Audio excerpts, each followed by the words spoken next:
नमस्कार। आइए सुनते हैं फणीश्वर नाथ रेणु जी की लिखी कहानी ठेस। खेती बाड़ी के समय गांव के किसान सिरचन की गिनती नहीं करते। लोग उसको बेकार ही नहीं बेगार समझते हैं। इसलिए खेत खलिहान की मजदूरी के लिए कोई नहीं बुलाने जाता है सिरचन को। क्या होगा उसको बुलाकर? दूसरे मजदूर खेत पहुंचकर 1/3 काम कर चुकेंगे, तब कहीं सिरचन राय हाथ में खुरपी डुलाता दिखाई पड़ेगा। पगडंडी पर तोल तोल कर पांव रखता हुआ धीरे धीरे मुफ्त में मजदूरी देनी हो तो और बात है। आज सिरचन को मुफ्तखोर, कामचोर या चटोर कह ले कोई। एक समय था जबकि उसकी मड़ैया के पास बड़े बड़े बाबू लोगों की सवारियां बंधी रहती थी। उसे लोग पूछते ही नहीं थे, उसकी खुशामद भी करते थे। अरे सिरचन भाई, अब तो तुम्हारे ही हाथ में यह कारीगरी रह गई है सारे इलाके में। एक दिन भी समय निकाल कर चलो। कल बड़े भैया की चिट्ठी आई है शहर से, सिरचन से एक जोड़ा चिक बुनवा कर भेज दो। मुझे याद है मेरी माँ जब कभी सिरचन को बुलाने के लिए कहती, मैं पहले ही पूछ लेता, भोग क्या क्या लगेगा। माँ हंसकर कहती, जा जा, मेरे काम में बेचारा पूजा भोग की बात नहीं उठाता कभी। ब्राह्मण टोली के पंचानंद चौधरी के छोटे लड़के को एक बार मेरे सामने ही बेपानी कर दिया था सिरचन ने। तुम्हारी भाभी नाखून से खांट कर तरकारी परोसती है और इमली का रस साल कर कड़ी तो हम कहार कुम्हारों की घरवाली बनाती है। तुम्हारी भाभी ने कहाँ से बनाई? इसलिए सिरचन को बुलाने से पहले मैं माँ को पूछ लेता। सिरचन को देखते ही माँ हुलस कर कहती, आओ सिरचन, आज नैनू मत रही थी तो तुम्हारी याद आई। घी की डांडी खकोरन के साथ चूड़ा तुमको बहुत पसंद है ना।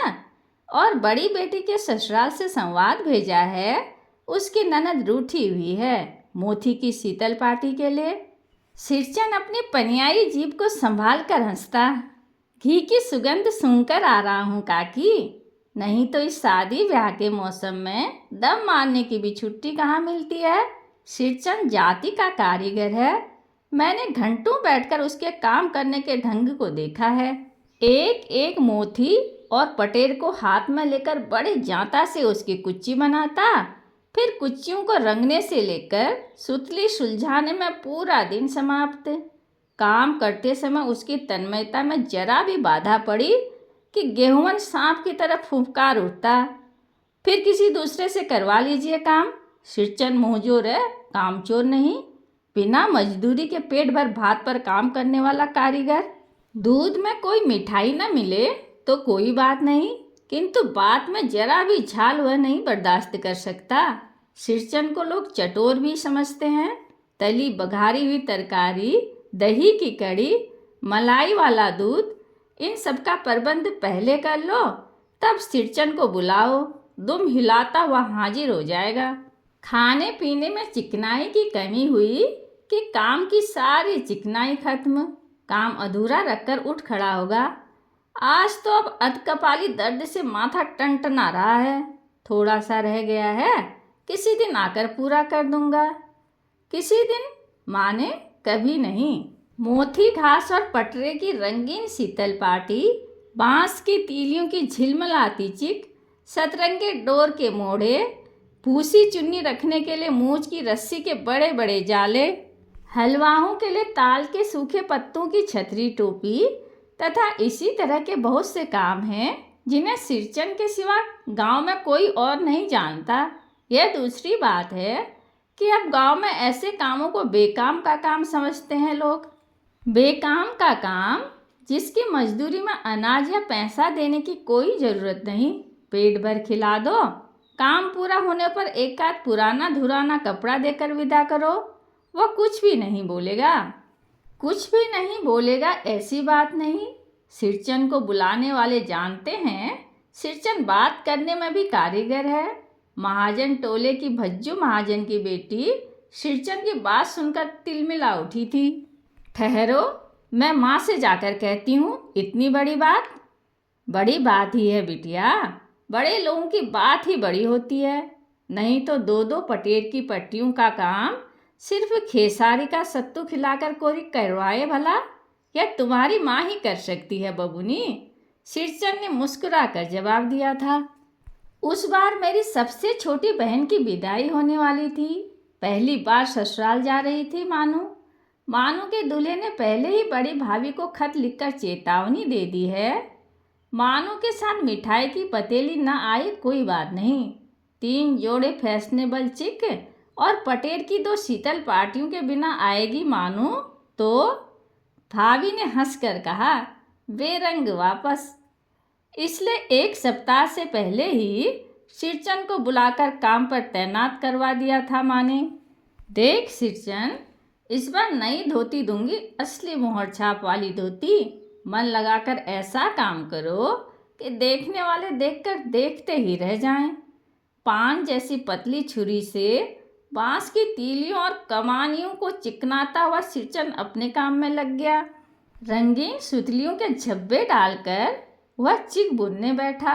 1.5 हाथ ही बिनाई देखकर ही लोग समझ गए कि इस बार एकदम नए फैशन की चीज बन रही है, जो पहले कभी नहीं बनी। मजली भाभी से नहीं रहा गया, पर्दे के आड़ से बोली, पहले ऐसा जानती कि मोहर छाप वाली धोती देने से ही अच्छी चीज बनती है तो भैया को खबर भेज देती। काम में व्यस्त सिरचन के कानों में बात पड़ गई। बोला, मोहर छाप वाली धोती के साथ रेशमी कुर्ता देने पर भी ऐसी चीज नहीं बनती बहुरिया। मानू दीदी काकी की सबसे छोटी बेटी है। मानू दीदी का दूल्हा अफसर आदमी है। मजली भाभी का मुंह लटक गया। मेरी चाची ने फुसफुसा कर कहा, किससे बात करती है बहू? मोहर छाप वाली धोती नहीं, मुगिया लड्डू। बेटी की विदाई के समय रोज मिठाई जो खाने को मिलेगी, देखती है ना। दूसरे दिन चिक की पहली पार्टी में 7 तारे जगमगा उठे, 7 रंग के। सद भैया तारा।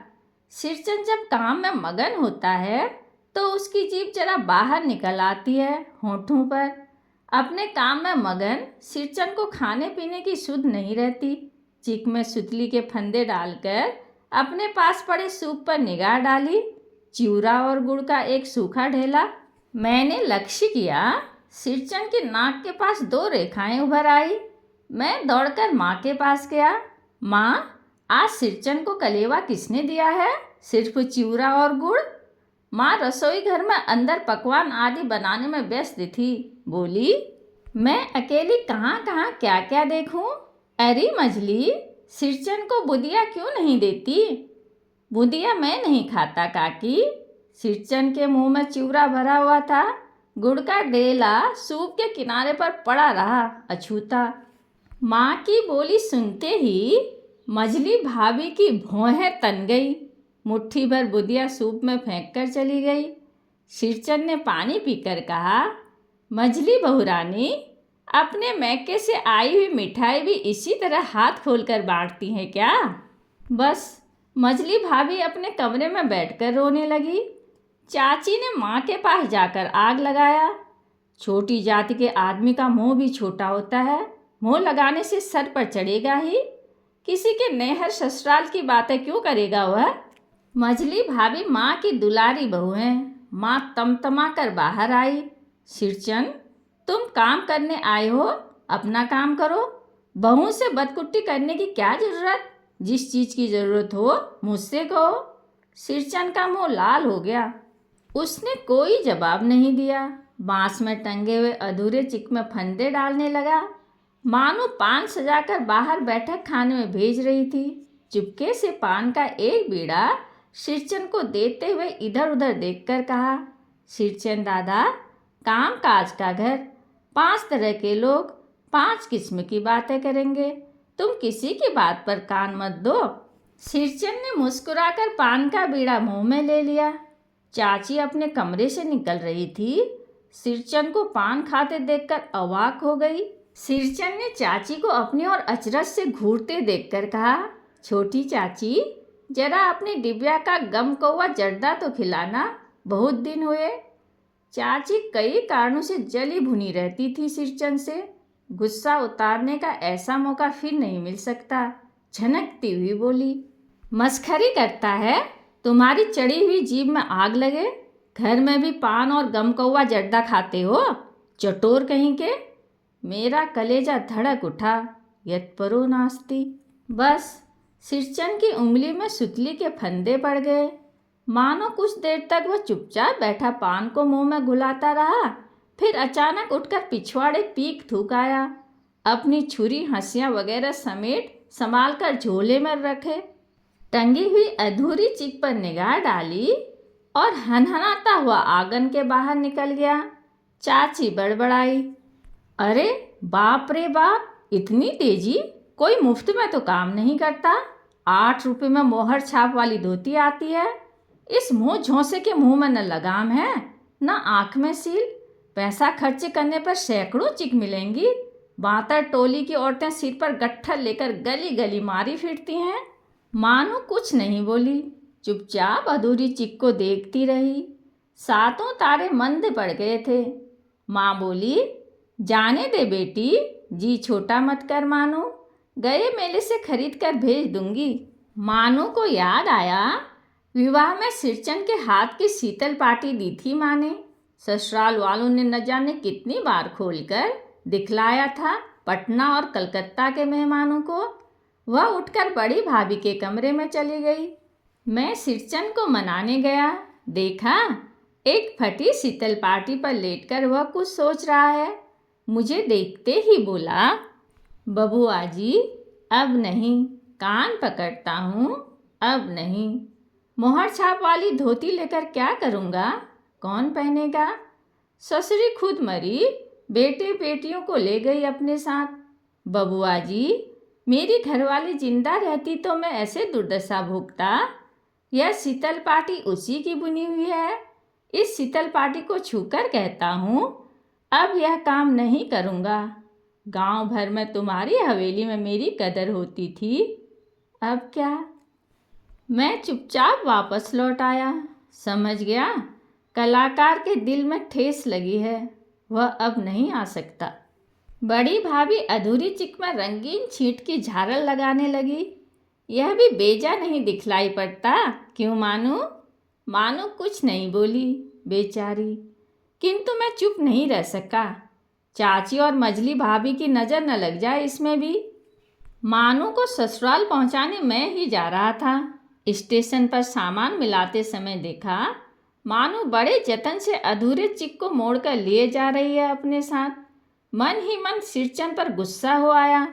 चाची के सुर में सुर मिलाकर कोसने को जी हुआ, कामचोर, चटोर। गाड़ी आई, सामान चढ़ाकर मैं दरवाज़ा बंद कर रहा था कि प्लेटफार्म पर दौड़ते हुए सिरचन पर नज़र पड़ी। बाबूजी, उसने दरवाजे के पास आकर पुकारा। क्या है? मैंने खिड़की से गर्दन निकालकर झिड़की के स्वर में कहा। सिरचन ने पीठ पर लादे हुए बोझ को उतारकर मेरी ओर देखा। दौड़ता आया हूँ, दरवाज़ा खोलिए। मानू दीदी कहाँ है, एक बार देखूं। मैंने दरवाज़ा खोला। सिरचन दादा, मानो इतना ही बोल सकी। खिड़की के पास खड़े होकर सिरचन ने हकलाते हुए कहा, यह सब मेरी ओर से है दीदी। शीतल पाटी, चिक और एक जोड़ी आसनी कुछ की। गाड़ी चल पड़ी। मानो मोहर छाप वाली धोती का दाम निकाल कर देने लगी। सिरचन ने जीभ से दांत को काटकर दोनों हाथ जोड़ दिए। मानो फूट फूट कर रो रही थी। मैं बंडल को खोलकर देखने लगा। ऐसी कारीगरी, ऐसी बारीकी, रंगीन सुतलियों के फंदों का ऐसा काम पहली बार देख रहा था। कहानी सुनने के लिए धन्यवाद।